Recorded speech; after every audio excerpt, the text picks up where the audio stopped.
Bien-aimés dans le Seigneur, Nzamba Pambola Biso, Ningana Biso Noso, Nzamba Sala Biso Bolamu partout aux alliés, Kola Pambola Biso la journée Kitoko, Eza grâce aux yeux Panzambe, et Pesa Mel Batunyo Sauté.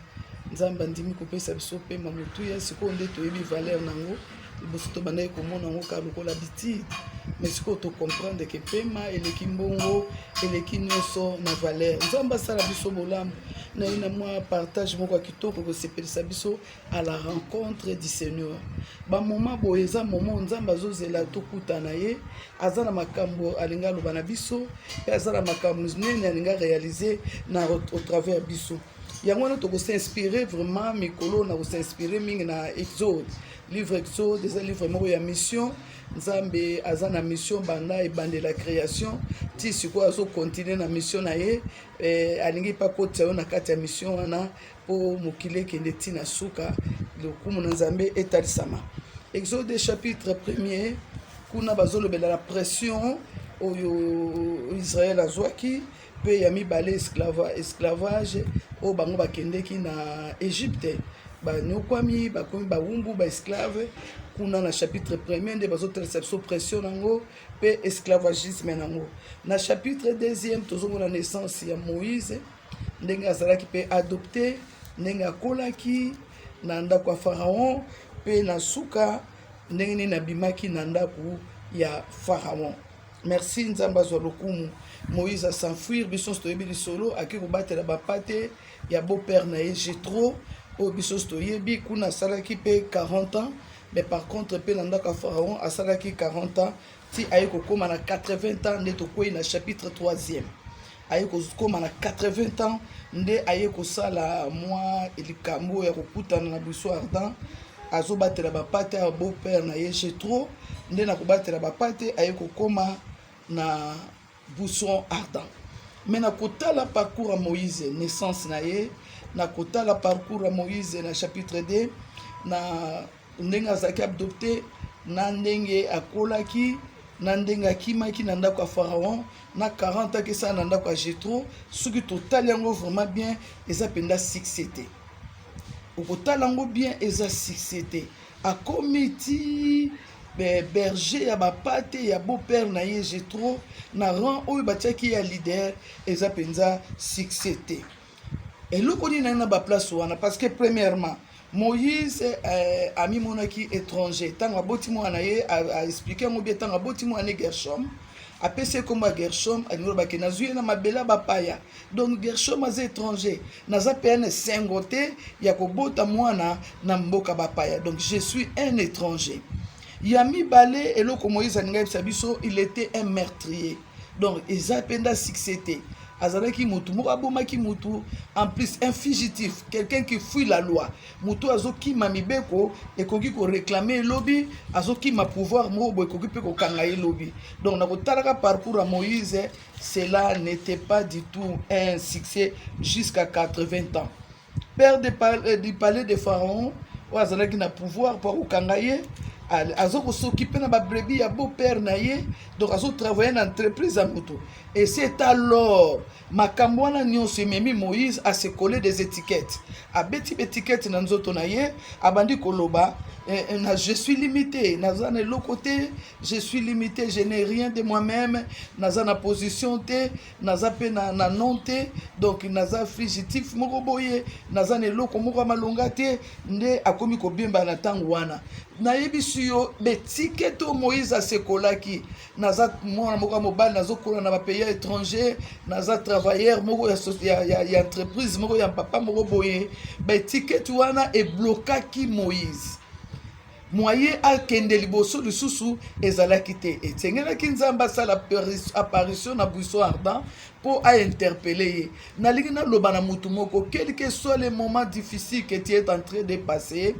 ne te colle pas les étiquettes et n'accepte pas aussi que les gens de l'extérieur te collent des étiquettes abotakate aza ekomba abimisaka mbuma te improductive aza na eloko te apambolama te eshuwaka kaka aza célibataire aza chômeur un bon à rien aza na eloko te en tout cas désolé ko se coller betiketi tene nazalia naza pesu ne lokote naza ne lokote Moïse atuni même nzambe naza nani aza ne lokote donc komi mona pamba te komi coller pe betiketi parce que nzambe akela yo nana pesu étiquette mon côté aussi longtemps que za na nzela parcours na yo alors ko permettre te batu pe ba coller betiketi mobali akufi ya kobala lisusu te tala ndenge aza na pasi tala ndenge azomona pasi te tala ndenge badivorsa aza divorcé aza na eloko te aza veuve moko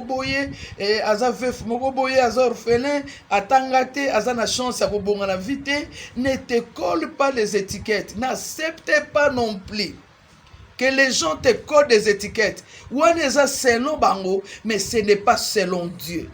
Dieu n'a pas encore terminé sa mission sur ta vie. Alors, mbala moko nzamba récupérer situation wana à côté na buisson ardent na moi vision wana pour azongisa Moïse na droit chemin.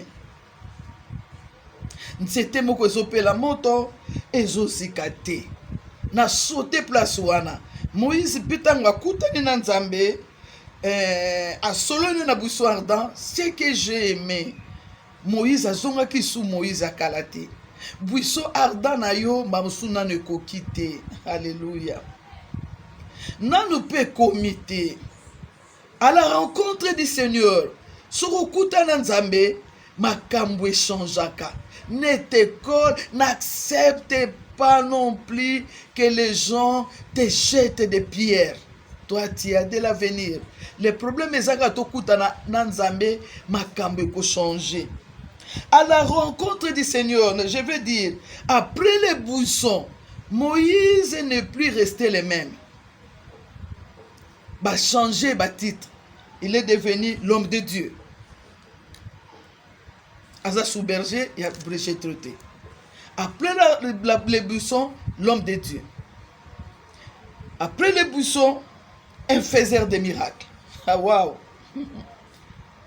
Berger, faiseur de miracles. Après les buissons, il est devenu un théologien.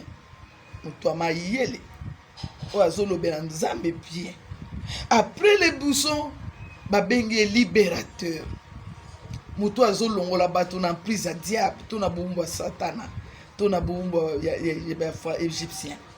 Après les buissons, va changer comme il est devenu un chanteur. Moïse a salati psaume. Aza n'importe qui te. Amen. Après les buissons, il est devenu un leader. Ou azo mema foule moko na destination quelconque. Donc à la rencontre du Seigneur. La vie de Moïse a été changée après la rencontre du buisson. Mais tiketi nyonso akolaki elongwe. Yango nazoloba na mutu moko. Nazoloba no buisson eza liboso na yo. Eza nini? Nzete mo ezopela moto. Ezozika te. Epai wana nzambe akokuta na Moïse nde alobine. Nakokuta na monde à révélation te tika na tika na autodosi. La rencontre avec Dieu l'a relevé. Kokuta na Moïse na nzambe etomboliye. Yango nazoloba na mutu moko. Lukokuta na nzambe ekotombola yo. Eko changer kombo na yo. Eko changer identité na yo. Eko changer statut na yo. Batu bakomona lisusu na ndenge bamonelaki yo kalate. Peut-être lozo le kana moment moko ya échec. Nazo pousser yo ko bana ko bokola bapate poussa na buisson eza liboso na yo. Na présence nzambe nzamba kokuta na yo. Et quand on fait la rencontre avec Dieu, c'est la différence qui se manifeste. Batu barokama bakomono oza sous Jean alibosote, oza sous Robert alibosote, différence kota lisama. Yango na sengi na mutu nyonso, c'est le moment de chercher la face de Dieu. C'est le moment d'aller à la rencontre de Dieu par des prières. C'est le moment d'aller à la rencontre de Dieu par des supplications, par des jeûnes, par des actions de grâce. Bongo nzamba koyeba ko relever yo, quel que soit niveau trop bas au kuyaki. Nzamba ko tombola yo. À la rencontre du Seigneur. Bato nyonso basalela Nzambe, tous ceux qui ont servi Dieu ont fait une rencontre personnelle avec ce Dieu-là. Yango wana, quand Moïse s'est poussé vers les buissons, moto ebimi le fait sortir du buisson, et keko kota na kati ya Moïse, petango koti na kati ya Moïse, les choses ont changé. Exode chapitre 3 verset 4e. Na koloba mwa moke, Nzamba bengi Moïse, Moïse, deux fois. Alléluia. Chiffre confirmation. Deux fois a bengi Moïse. Moïse tangwa ye, a poussani, Moïse tangwa yo qui appelle wana, a zongeli Nzambe. Donc il a reçu l'appel, a zongeli Nzambe, lobi, mais voici. J'accepte l'appel. J'accepte la vocation. Et tangwa lobi, mais voici. La conversation a commencé. Mutu nyuso akutanaka na Nzambe, asololaka na Nzambe. Donc, à la rencontre du Seigneur, on trouve le premier point qui est la conversation. Moïse a dit à Dieu, mais voici, alléluia. La conversation avec Dieu inclut la vie d'une personne avec son Dieu. Donc, une nouvelle vie, une nouvelle dimension, alléluia. Une nouvelle vie aussi. Et change à Kambala moko ba donner nouvelle dimension, nouvelle vie, nouvelle vision, tout change en un clin d'œil. Alors, conversation avec Dieu est très important. Tant que tu as la rencontre du Seigneur, tu dois dialoguer avec Dieu. Et qu'est-ce qu'il t'a dit? Il faut qu'il y ait une conversation. Il faut le solo et là. Et la deuxième des choses, quand on part à la rencontre avec Dieu, on doit connaître que c'est Dieu est saint. Et quand on fait la rencontre, cet endroit-là est devenu saint. La deuxième des choses, Moïse s'est tenu sur une terre sainte. Cela veut dire la sainteté de Dieu. Zambazamo saint, infiniment saint. Esaïe a lobby en saint, saint. Saint, l'Éternel est saint jusqu'à l'infini. Donc, Moutozo Solanaye, Azamo Saint. Alors, Tangozo Solanaye a couvert la sainteté naye, Malamoko automatiquement tu deviens aussi saint. C'est à la rencontre de l'Éternel. Nde makamumi balo et salamaka. Oyako Solana Nzambe, pe yakolata nature ya sainteté ya Nzambe. Alléluia. La rencontre, quand j'ai dit la conversation, Dieu a dit, je suis le Dieu d'Abraham, un Dieu d'alliance. Je suis le Dieu d'Isaac, ainsi de suite. Je vis. Donc, Moïse, a s'identifié. Alléluia. A longoli malamoko na Moïse, un Dieu qui voit, un Dieu qui connaît, un Dieu qui attend, un Dieu qui descend. Donc, il a eu la révélation de ce Dieu-là. Malamoko Nzambe a se révélé à Moïse. Je suis un Dieu qui voit, un Dieu qui attend, un Dieu qui connaît et un Dieu qui descend. Nakiti, je vis, je connais, j'attends les cris. Enfin, je suis descendu. Donc, à se révéler na Moïse Malamoko. Alléluia. Donc, à ça, c'est Nzambe cacheté. Un Dieu qui s'est dévoilé. Amen. Mais ce que j'ai regretté, Moïse avait déjà perdu son estime. Parce que Asami Kola qui m'étiquette. Il s'est collé des étiquettes. Alors, en collant des étiquettes, on perd son estime. On perd les valeurs.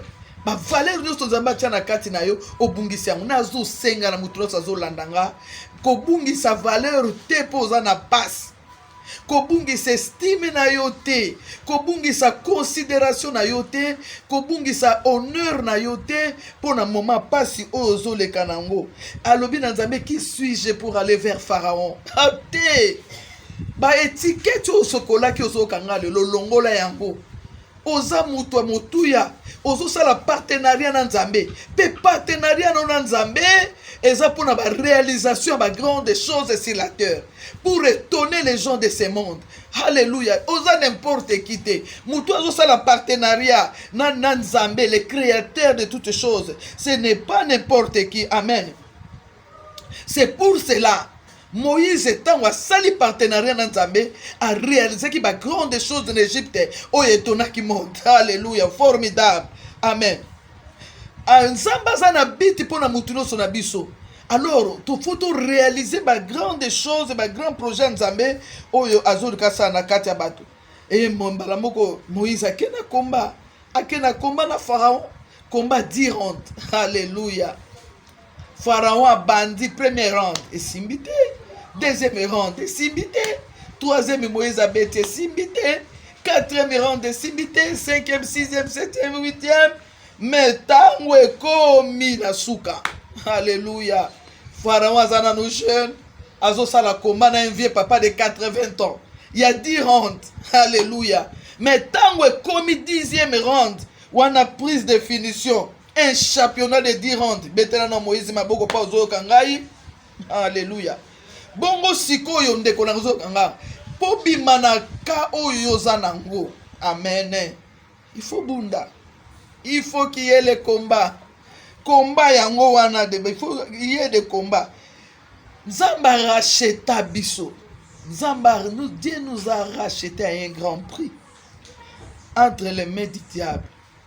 Donc, tant que nous avons racheté, la phrase ya combat, Dieu nous a racheté. C'est une phrase de combat. Et ce jour-là, nous avons racheté Israël dans Maboko à Pharaon.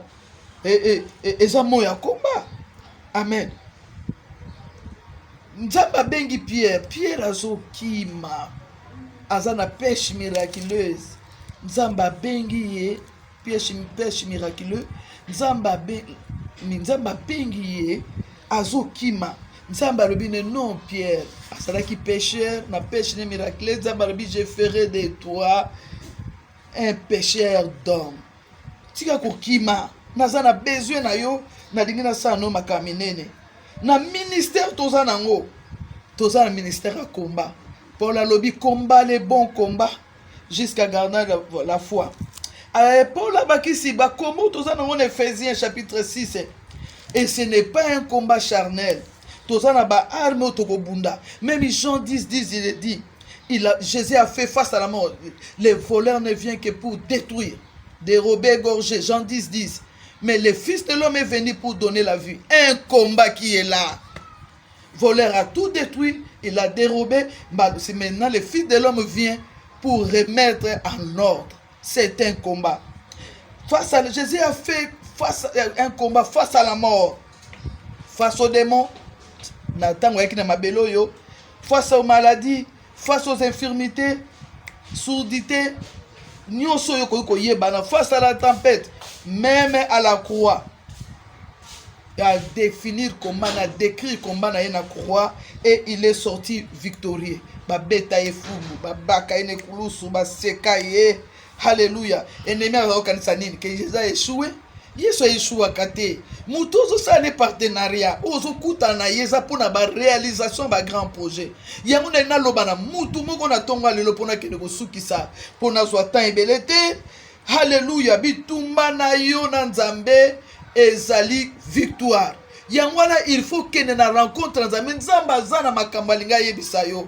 Il faut que na rencontre nzambe na yebisayo ata kombe ke ya dire en date 30 rand victorieux to victorieuse ezayo.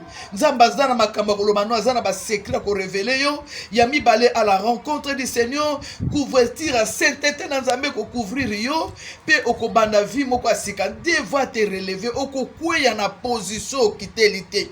C'est le moment d'aller à la rencontre de Dieu. Ndiamwana libino nzambe oyozo kende na ye, oyozo tambola ne pour kutana, nzamba na sala histoire na Moïse, na Exode yebiango et place à Kimela, nzamba tombola ye et il a fait de lui un leader, un chanteur, un homme il a renommé moko extraordinaire.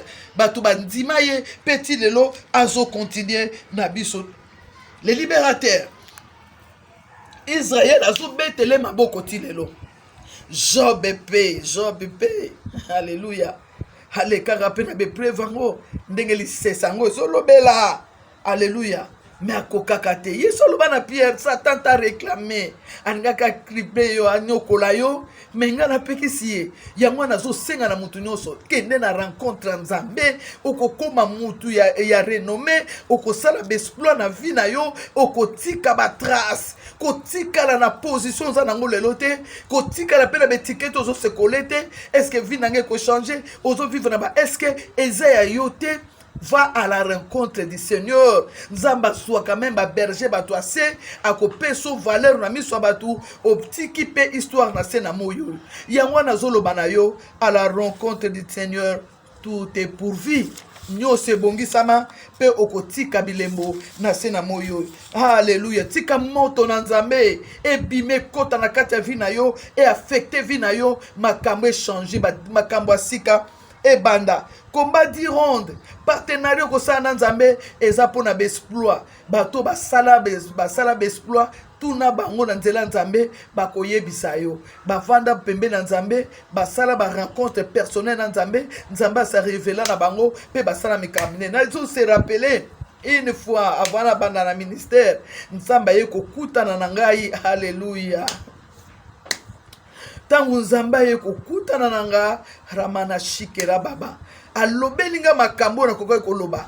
Alobi libota nange zokufa na masumu. Alléluia. Bondela kamba bato bakobanga nga na tango asuka.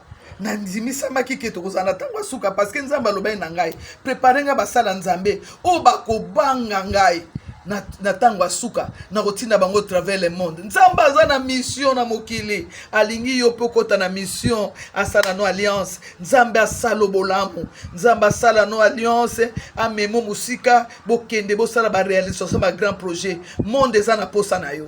Alléluia. Monde ezoluka yo zela yo, l'air a sonné. On n'a plus le temps à perdre. Kende à la rencontre du Seigneur, l'air avance. Alléluia. Rachetez les temps car les jours sont mauvais. Les repoussani courent à la rencontre du Seigneur. Tout sera pourvu. Nzamba pambola yo, Nzamba salobolamu. Yo kaposa ko keno kuta na Nzambe na buiso ardana yo. Alléluia. Makabezo pe la monde, zo pe la monde zo zikate. Puissance Nzambe emballé yo na rencontre du Seigneur. Te para sike banda Nzamba pambola yo, molile longo éclairage kota na vida yo. Nzamba salobolamu yo na Nzambe boko sala mukamene. Pour le monde, les autres pour na ndako na bino te pour na famille na yo te. Dieu t'attend na miso a monde. Azo molesu na miso a Congo te, ya France ya Belgique te. Azo zelo na monde pour na ba réalisation ba grand projet na tamba suko. Nzamba pambola Nzamba équipe yo ko la sola, ndenge faisait si c'est le bien. Tout s'armer na ba arme spirituelle parce que le combat auquel nous faisons face est un combat moko spirituel et non charnel. Nzamba pambolo, Nzamba bunde na libota na yo, bunde la famille na yo, bunde la ndako na bunde la musala na yo. Va à la rencontre du Seigneur, il aura une conversation. Ya ko tombola na biso abatu. Nzamba lobaka na ngai pe kozala makasi parce que solo na Nzambe. Mais yebaka Nzambe no amonaka, aza aveugle te, ayokaka, aza sourd te. Alléluia. Ayebi. Alléluia. Aza ignorant te, il connaît, il n'est pas ignorant. Alléluia. Ramana shikera baba et il descend. Akitaka c'est des moments pareils. Bon, tu vas kuta na Nzambe pour na ba réalisation ba grand projet. Nzamba visiter yo, a visiter vie spirituelle na yo. Présence Nzambe ramana shikera baba baba. Moto molimo mo santo kota yo tam na zolobao e bouillonner na motema no lokola mai ezotoka e peso posa ko luka Nzambe okuta na Nzambe lisu davantage lokola betiketi na Yeshua na sambela bekesala lokote na bota na balande na sala bite e bela ba bon na pesa na zo lokote lokola va à la rencontre du Seigneur. Nouveau départ. Alléluia. De nouvelles choses. Un esprit nouveau pour un corps nouveau. Sois béni, sois béni, sois béni. Alléluia. Ma projet n'est pas bolama. Vie spirituelle n'est qu'un elboso. L'important n'est pas bolama. Alléluia. Le Coran sympathique. On a deuxième monde. On continue en 2020 après pandémie. Yo. Nanzambe. Beaucoup ça la caméra. Tout le pambola. Makila na Yesu sika bandako na biso. Makila na Yesu sika misala so tout tokende biso tokokufa te parce que toza na mission nzambe na biso aza na mission il faut tozokutane na mission à la rencontre du Seigneur tokutane na mission pour baréaliser salama nzambe pambolo bye bye bye bye que Dieu vous bénisse au nom de Jésus-Christ amen.